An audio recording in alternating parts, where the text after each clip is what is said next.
Los que estaban aquella noche recuerdan, les conté la maravillosa historia de las gallinas que aprendieron a comer nueces.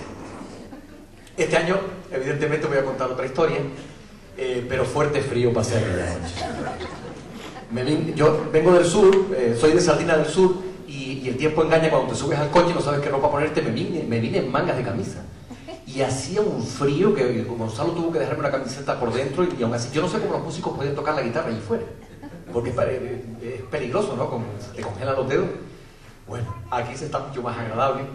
Lo que pasa es que me da la sensación de que el ambiente de la calle, ganarle con la palabra el terreno a la calle, me parecía más romántico, y la verdad que la belleza del acto el año pasado hizo que este año me brindara, casi rogara, que me permitieran volver a encontrarme con ustedes. Son pocos los lugares donde solo con la palabra se puede llenar un espacio y la gente respeta el silencio necesario para que se recite una poesía o se cuente una historia. Son pocos los lugares donde además esas personas que saben escuchar sean más de 4 o 5. Les felicito porque dicen mucho de ustedes. El año pasado me presenté explicando que me llamaba Antonio López Lorenzo y que con eso estaba dicho todo. López de Cazadores. Mi padre era de Cazadores. Con 19 años, como las vacas no daban de comer, se mudaron para la costa, toda la familia. Yo nací en la costa. Mi padre se casó con una costera que se llama Antonia Lorenzo, y yo nací de la mezcla. Heredé muchas cosas afortunadas de la gente de Cazadores. La gente de Cazadores, el pueblito es pequeño, y propio de los ambientes cortos, la gente en Cazadores tiene una especial predilección por el silencio. Hablan con gestos. Cuando uno tiene una familia corta, un entorno donde hablar, que es escueto, con pocas personas, la gente termina aprendiéndose los gestos del otro, y sucede que se crea como una especie de código no verbal que funciona incluso mejor que el verbal, y tienden a no acabar la frase, porque se entiende lo que se quiere decir con un gesto. ¿Ah? Yo heredé esa capacidad del silencio. A la gente de Cazadores no le gusta hablar, le estorba a la gente que habla mucho. Yo recuerdo que visitara en casa a mi abuela Juana y a mi abuelo Antonio. Hasta hace poco tiempo tenía a mi abuela Juana viva, murió este verano, en aquellos días de calor fuerte que vinieron. No engrosó las listas oficiales de los golpes de calor, pero nosotros tenemos la sospecha de que ayudó un poco el infarto que le dio. Tenía 94 años y gozaba de una lozana juventud, estaba preciosa, y se murió, le dio un infarto. Mi abuela Juana, yo iba a tomar café a casa de mi abuela Juana hasta el otro día, y hablar con ella y con mi abuelo era incómodo, porque yo, criado en la costa, ya tenía un poco el perfil de la gente de la costa, pero te sentabas delante de ellos y la conversación con mi abuela Juana podía ser tal cual que esta. ¿Qué tal, abuela? ¿Cómo está?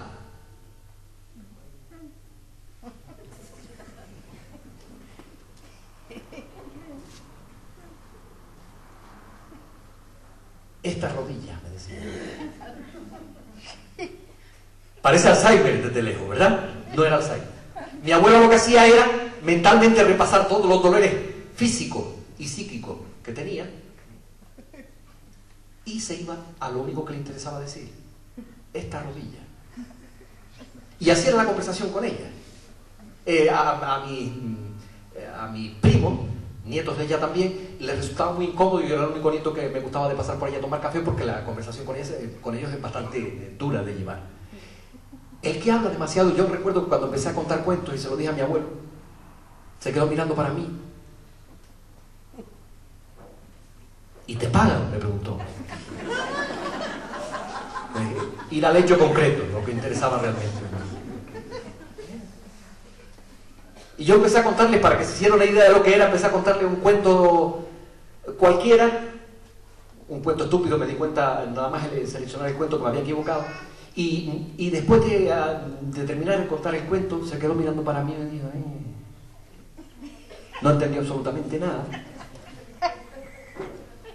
Y fue el que me enseñó principalmente a administrar los silencios cada vez que contaba historias.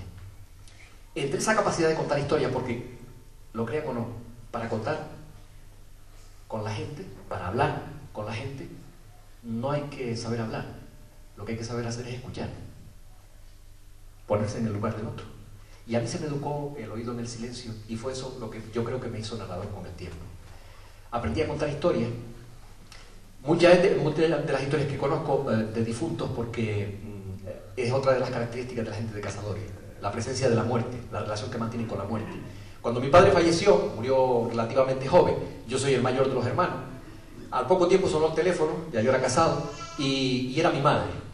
Antonio, que se murió Rosarito, que ella plantó tomateros durante 10 años cerca de donde tenía tu padre, en la banda arriba de la carretera del Rayón, en el vecindario. ¿Y qué? Porque tú eres el más viejo y tienes que ir, tú sabes cómo era tu padre para los entierros.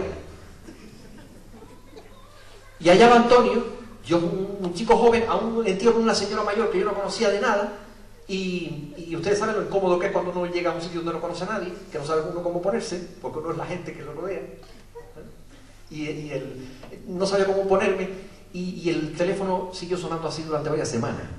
No había semana que no tuviera un velatorio de gente de cazadores. Pero, como era ya narrador en aquella época, empecé, a través de la observación, empecé a fijarme que sucedían cosas curiosas en los velatorios. En primer lugar, detecté que, salvo aquí en San Mateo y en este acto, era el único lugar donde se podía hablar y que te escucharan. De las celebraciones comunes así que mantenemos, dígase las bodas, los bautizos, los encuentros familiares, todo eso ya lo perdimos para hablar. Los bautizos y las bodas hoy en día, entre que nos vestimos demasiado guapos, con ropas incómodas que no estamos acostumbrados a manejar, nos meten en un salón donde nos convidan a la comida y para la celebración, y el salón tiene un eco espantoso. Nos toca sentarnos con una persona con la que no nos llevamos de la familia, justo enfrente, y encima cuando llega el momento ese que uno se puede levantar y dice, bueno, voy a saludar a este y al otro, resulta que viene un tipo con un órgano eléctrico y se pone a tocar y no te deja hablar. Es decir, no tenemos espacio para hablar, lo hemos perdido. Y el único encuentro familiar que se produce es el velatorio. Y por eso, ahora en los velatorios ustedes verán que a las 11 de la noche aquello es una fiesta. Porque los más allegados sí están dentro llorando al cadáver. Pero los que están fuera tienen una fiesta montada, están contando chistes, están contando cómo les ha ido el día, están encontrándose. Y a partir de ese momento, cuando yo detecté que era el único lugar donde la gente se encontraba, empecé a ir, incluso antes de que mi madre me llamara por teléfono. Sí, empecé a hacer que los velatorios formaran parte de mi trabajo. Y me convertí en un especialista sobre el tema. Yo me iba... tengo un tanatorio cercano, el de vecindario.